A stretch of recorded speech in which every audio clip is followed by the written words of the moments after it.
ஜய ஜய சங்கர ஹர ஹர சங்கர. தெய்வத்தின் குரல் 6ஆம் பகுதி.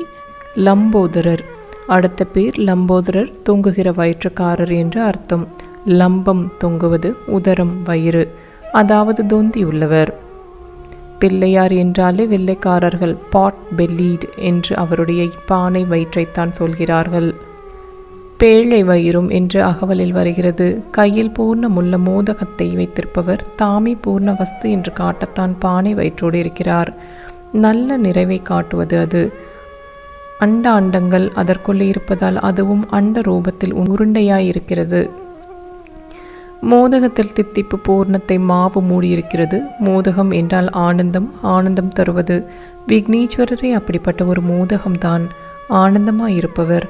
அன்பு என்ற தித்திப்பான வஸ்துவை, பிரேமையை மதுரம் என்று சொல்வது வழக்கம். அப்படிப்பட்ட மதுரமான பிரேமியை மற்றவர்களுக்கும் வழங்கி ஆனந்தமூட்டும் மோதகம் அவர். மா என்றால் ஆண் யானை என்றும் அர்த்தம். மோதகத்தில் மதுரமான வெள்ள பூர்ணத்தை மூடிக்கொண்டு மாவு சொப்பு இருக்கிற மாதிரி பிரேம ரசம் நிறைந்த பூர்ண வஸ்துவான பிரேமத்தின் மேல் ஆணை என்ற மாவின் ரூபத்தை வைத்து மூடிக்கொண்டு ஆனந்த ஸ்வரூபியான விக்னேஸ்வரர் உருவம் எடுத்து கொண்டிருக்கிறார். உள்ளே பரம மதுரமான அன்பு பூர்ணத்தை வைத்து கொண்டிருப்பதை காட்டவே உருண்டை கொழுக்கட்டை உருவத்தில் வயிற்றை லம்போதகராக வைத்து கொண்டிருக்கிறார். உருண்டைக்கு ஆரம்பம் முடிவு சொல்ல முடியாது. அதனால் அது பிரம்மத்துக்கு ரூபகம், உருவகம். அதை காட்ட உருண்டையான தொப்பை வயிற்றோடு லம்போதரர் என்று விளங்குகிறார். தொப்பையும் தொந்தியுமாக உள்ள ஒருத்தரை பார்த்தாலே நமக்கு ஒரு புஷ்டி, சந்துஷ்டி உண்டாகிறது. அதிலும் ஒரு குழந்தை அப்படி இருந்துவிட்டால் கேட்கவே வேண்டாம். எலும்பும் தோலுமாக நோஞ்சனாக உள்ள ஒருவரை பார்த்தால் நமக்கு இப்படி சந்தோஷம் உண்டாவதில்லை. ஸ்தூல சரீரம், குருசமான ஒல்லியான சரீரம் ஆகியவற்றை குணங்கள் சம்மந்தப்படுத்தியும் சொல்கிறோம். தொந்தியும் தொப்பையுமாக இருப்பவர் வஞ்சனை இல்லாதவர், அப்பாவி, வெகுலி என்று சொல்வார்கள். அதோடு தொப்பையும் தொந்தியுமாக இருப்பவரை பார்த்தாலே வேடிக்கையாக இருக்கிறது, சிரிப்பாக வருகிறது. சுமூகரான பிள்ளையார் நாம் எல்லாமும் சிரித்து கொண்டு சுமூகமாக இருக்க வேண்டும் என்று தொப்பையப்பராக இருக்கிறார்.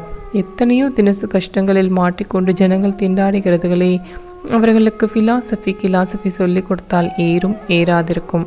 அதனால் பார்த்த மாத்திரத்தில் ஒரு வேடிக்கை வினோதமாக அவர்கள் சிரித்து மகிழும்படி நாம் இருப்போம் என்றும் பிள்ளையார் லம்போதரராக இருக்கிறார். அதிலும் குழந்தைகளுக்குத்தான் பகு சந்தோஷம் தொப்பை கணபதியை பார்ப்பதில். அதற்கேற்றாற்போல் புரந்தரதாசர் சங்கீதத்தில் பால பாடம் ஆரம்பிக்கும் போது பிள்ளையார் கீதத்தை லம்போதர லகுமிகரா என்றே ஆரம்பித்திருக்கிறார். லகுமிகரா என்றால் லக்ஷ்மிகரா, சௌபாகியங்களை உண்டாக்குபவர். ஜெய ஜெய சங்கர ஹர ஹர சங்கர.